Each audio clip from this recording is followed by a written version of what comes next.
Jess, Josh. I was up all night. Doing what? Well, the Funnel Vision launch is coming up, so I think we should redesign the entire website. So I did that.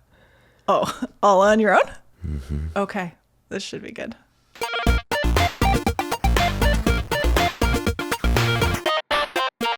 Josh, do you remember we sat down for a one-on-one and you pulled up a fully redesigned website? Yeah, what's wrong with that? What was that all I'm kind about? of in marketing too, right? I'm allowed to do that. You are actually. Your face when I showed that website, you're like, this fucking guy. Here's the thing. It was great. Okay. It was really... Okay, then your face said something different. Okay. I did it for a reason. You did. We had at the time of this coming out, it'll be launched, but we had a new product called Funnel Vision, and it like redefined the way that we were thinking about the product. And so I just redefined the entire website to speak about that. It needed a little facelift. Little love. Yeah. Little love. Before we get into what that looked like and why, let's talk about the original version of the website. Yeah.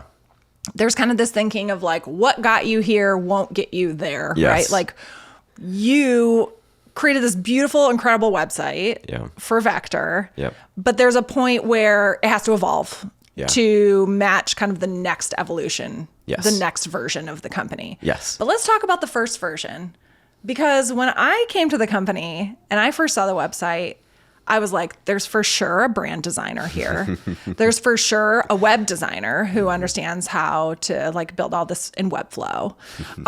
There's definitely someone writing all of this amazing content. And it turned out all three of those people was you. It was just fucking me, Jess. This is going to be the one episode we have to bloop everything out. I'm on a tear today. Yeah, it was one of the things that we've talked about a lot on this podcast, which is like when we built the company, I wanted it to feel different. And so, I went through all the templates like most founders do, and I was like, this ain't doing it.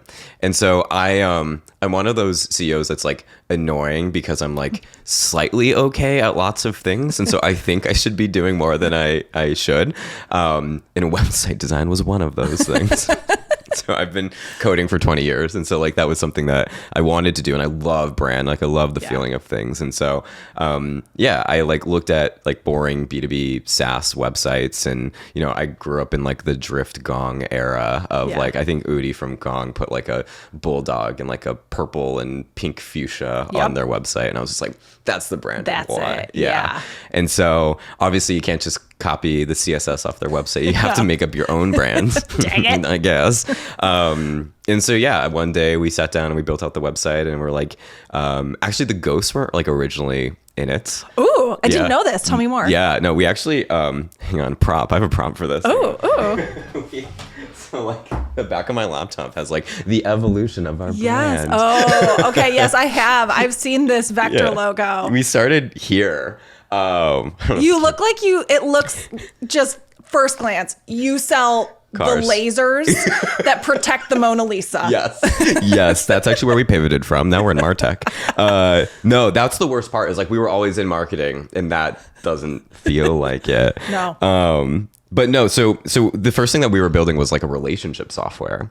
And so we thought there was like a better way to like introduce marketers and sellers to their prospects. And so we had this like concept of this like three-legged stool, like the person that's getting the intro, the person that can connect you, and the person that you want the intro to. And so like we embedded that into the brand, but like it just didn't feel right, especially as we made our pivot out of, I'm going to put the prop down. Yes.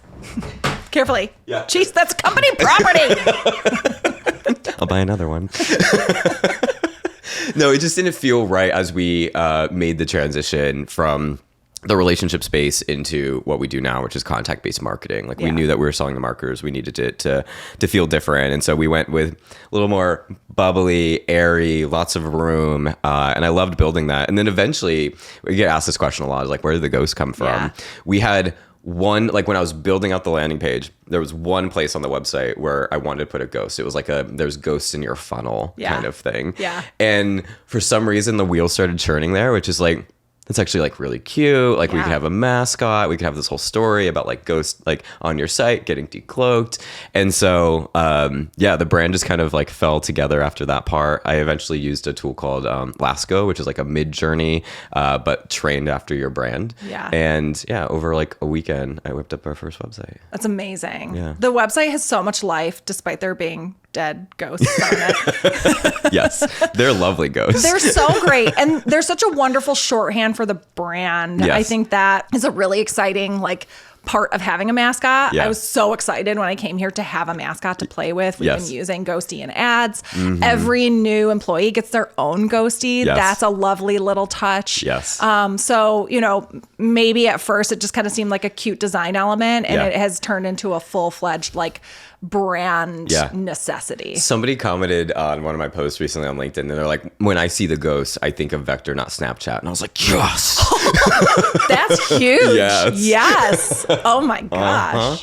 I'm too old for Snapchat. Yeah, So, you don't I really didn't think of even it think anyways. about that. Yeah, but no. that's what a good compliment. You think of the dinosaur you rode to school. I do. Yeah. Both ways uphill. Yeah, so we had a good website. Did. And I'm going to say one more thing. The messaging was great too. Like when I first looked at the website before I came on the team, it was so clear Yeah. what the software did, Yeah. which is so rare in B2B, right? Yeah. It's usually like this buzzword soup. And it was just like actual clear language, short sentences. Yeah. You named the problem.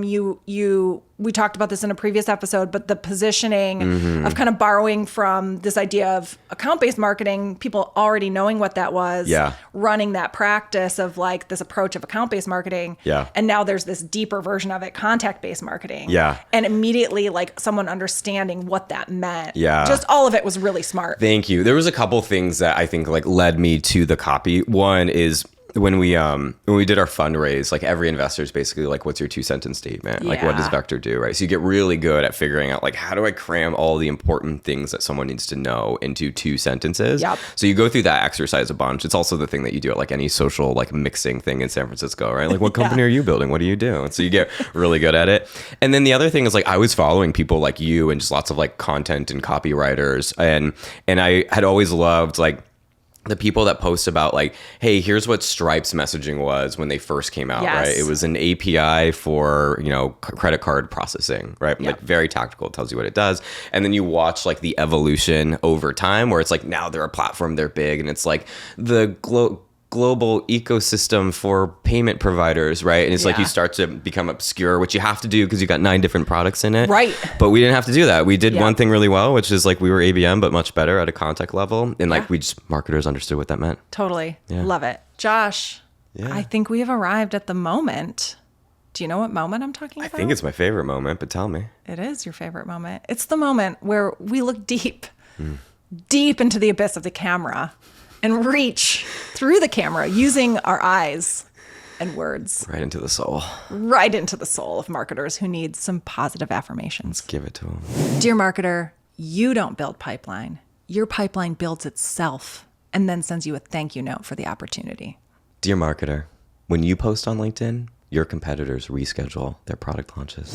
Okay, so we've gotten kind of the historical lesson here on what the website was. Yeah. And you come to me and we're kind of on the precipice of this launch. Yeah. Let's talk a little bit, just for context, and maybe a small shameless plug, what Funnel Vision is. Yeah. And I think it'd be interesting to kind of talk about like, there's the headline on the homepage Yeah. today and what the headline on the homepage, tiny tweak. Yeah. But like what it's going to be when this launches. You have to do the second part because I can't I remember can the do that. detail. I You remember. wrote the new copy, but yeah. So Funnel Vision is this really interesting thing that we came up with, which is like if you look at current ABM platforms today, you basically can only see which accounts are in sort of like which linear part of the buying cycle, right? So it'd be Yeah. like, oh, Coca-Cola's in their decision-making process. And it's like, are they though? Because there's 100,000 employees there. Are they all in the decision-making process?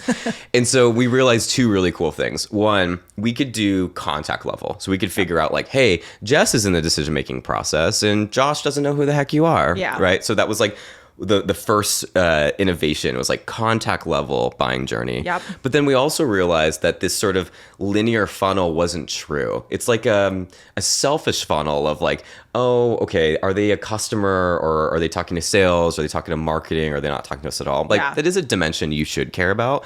But there's this other dimension as well. There's more to it. Yeah, right. Like where are they at in their own journey? And so funnel vision was basically this like big grid that we put in the market, which like we can now tell you exactly where this person is in their buying journey. Yeah. 16 basically different points on the funnel someone could potentially be in. Exactly. And you could have multiple people from the same account in any given part of that grid. Exactly. Yeah. So it's like a level deeper. Yep. And a level wider. Yes. Which makes it more actionable, yes. right? Because it's no longer like, oh, the entire account's in the decision-making process. I guess we'll enroll everyone into ads. Now you can get to the specificity of like, Jess is in this part of the funnel, treat her differently. Yes. So we can finally realize that sort of like one-to-one sort of ABM or CBM type program. Yes, exactly. Yeah. Okay. So context for like where we're moving.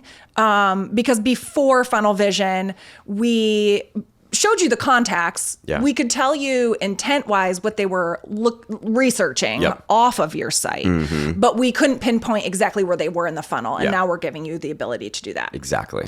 So just to like level set, the H1 on the homepage before the funnel vision launch was, do you know? Because I know. Increase your MQLs with contact-based marketing or something. So close. What is it? Grow your MQLs with contact-based marketing. It's impressive that you remember that. Thank you. Yeah. It's my job. I'm good at it. Thanks. Yep. Right? So super clear. Yep. Grow your MQLs. That's like an ideal state. Yep. With contact-based marketing, what we do. Yep. Felt really important to keep contact-based marketing because that is the category we're growing. That is the phrase we want to own. It's what we want to be known for. Yes. The grow your MQLs felt like it needed a change. Yeah. It didn't feel like it was going to be the biggest value you would get out of Vector anymore. Yeah. And a lot of marketing teams are moving away from MQLs being their number one KPI. Yep. We, as a marketing team at Vector and many marketing teams in SaaS and B2B, are now moving more toward their responsibility is pipeline or revenue. Yep. And so it just felt like it felt important to update that as well, to show that like we are aligned with that. We know that that's taking place. Yes. So funnel vision comes out. Yep. Tomorrow, but also you'll time travel when you hear this because it already came out. Yep. Weird. Wrap your head around that. The new headline is turn intent into pipeline with contact-based marketing. Yeah. Slight tweak. So subtle, Yeah. but so impactful. So important, right? So it kind of tells you like what you're going to be getting out of the product, intent data. Yep. That we understand your goal as a marketer is driving pipeline and revenue. And here's kind of the way you're going to go about it. So it's a super hardworking headline. We love it. Yes. I remember when you first showed it to the team, everyone's always got feedback, Yep. right? Everyone's always got an opinion, Yeah. right? The one that we heard from the revenue team or the sales team was like, intent, right? What does that word mean? And you had a really great response, which is like, yeah, we agree that intent's sort of a 4-letter word and that it's been abused and marketers are kind of confused on what it is. But ultimately, it's the word that they're using. Yes. It's what we have. It's what people understand. It's kind of the umbrella term for the data that they need to do their job. Yeah. And so, I think where we landed was like, let's test it out and see what happens. Yeah. And, we'll get some learnings from having that on the website as the headline. And what I liked is that you gave feedback to the team of like, hey, the H1 has a job, right? Yeah. And it's to make people kind of have some familiarity with what you're talking about, like center them on an idea, but then introduce like one new concept, right? Yes. Which like intent, everyone, again, we might not all love it, but we know what that word means for the most part. Contact-based marketing is this new thing.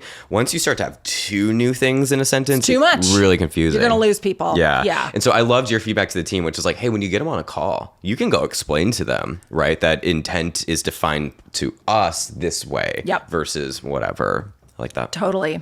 The other big thing we changed, right? We're talking above the fold because that's where we get or lose people in about 0.3 seconds. Yep. So the other major change we made above the fold was the hero image. Yeah.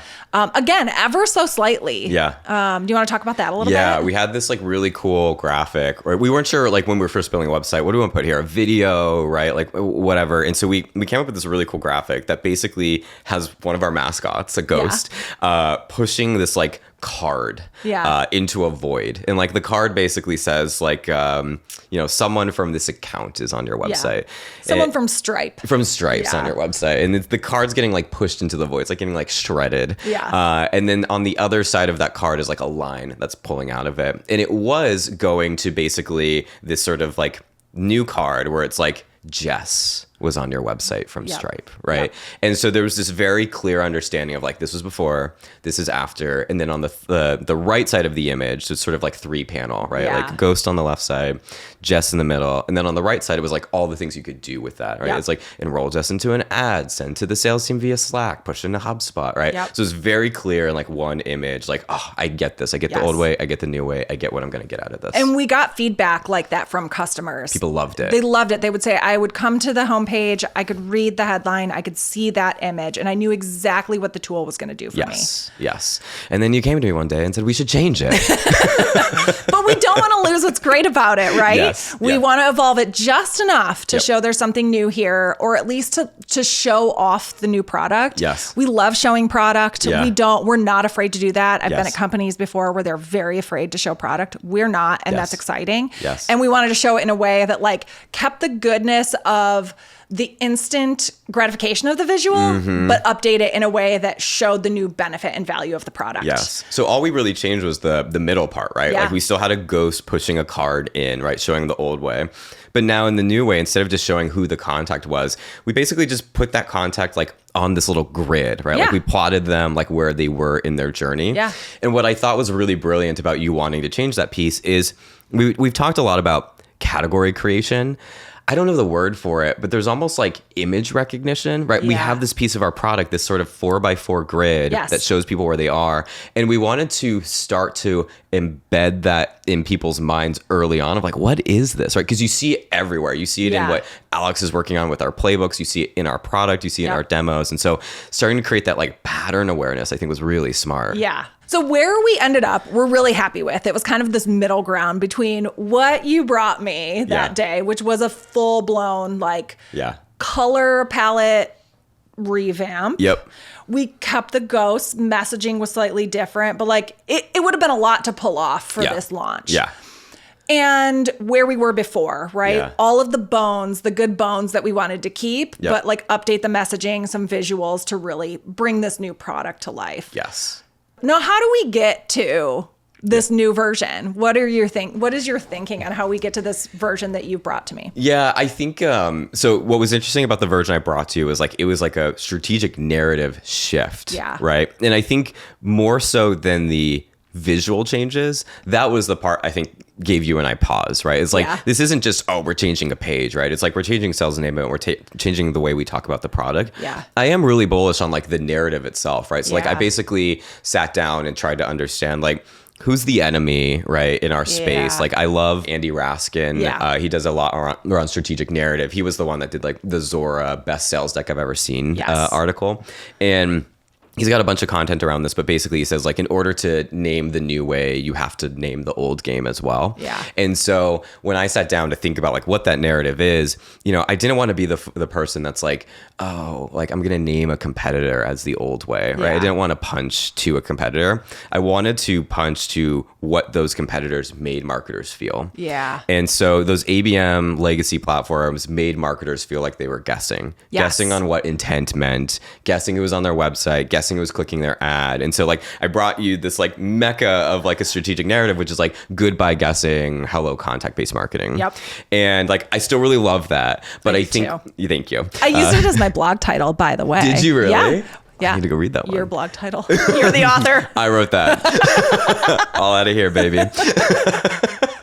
Thank you. What You're a great welcome. blog title. Like I think what I learned is that it doesn't need to be the website that needs to be redesigned, right? It's actually the way that we think internally about the Yeah. product, the way we position it. Great I point. think you can test all of those things long before you go make the bold decision to redesign a page that maybe already it's working for you, like our homepage was. Yeah. Something we are thinking about as we continue to evolve the website and the product is like, how do we do that better together Yeah. in terms of the branding? Yes. How do we make that whole experience feel like one thing? Yeah. Yeah. Well, I've been thinking a lot about this. Yeah. And it's funny, Ali Sobel, who's actually her last name's not Sobel anymore. She just got married. Mazel tov. Mazel tov. But Ali said something really interesting. She came from Salesforce. Yeah. And she was telling us these stories about how HubSpot, which is obviously their competitor, was seen as at first sort of a low mid-market, not really a great competitor to Yeah. Salesforce. But in the last couple of years, I guess internally, they're trying to figure out like, how do we disposition HubSpot as they move up market into enterprise deals?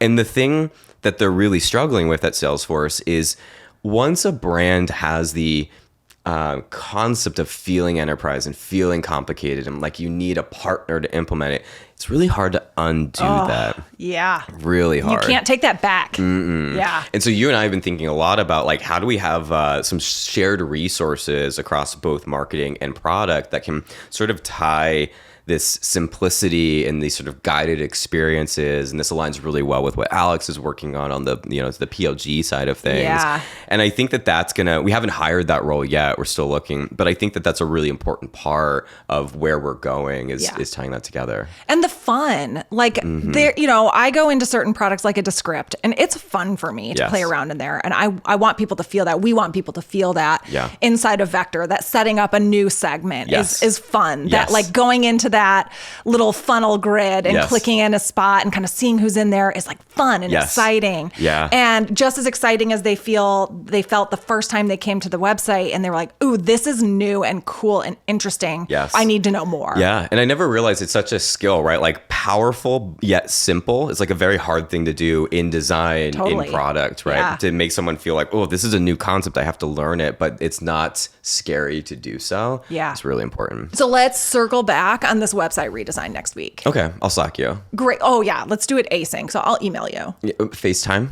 Oh, sure. I'll text you though. Morse code, I think, is better. Oh, perfect. Telegram? I don't have one of those. Oh, carrier pigeon. Yes, that would be great. Excellent. Also, this was a great meeting. This was amazing. This meeting could have been a podcast. It was. It was. This meeting could have been a podcast is a Vector production. Vector is a contact-based marketing tool that reveals your best buyers on and off your site and lets you target them with plays tailored to their exact spot in the funnel. Our site de-anonymization tool is free forever. Go give it a whirl at vector.co. See you next time.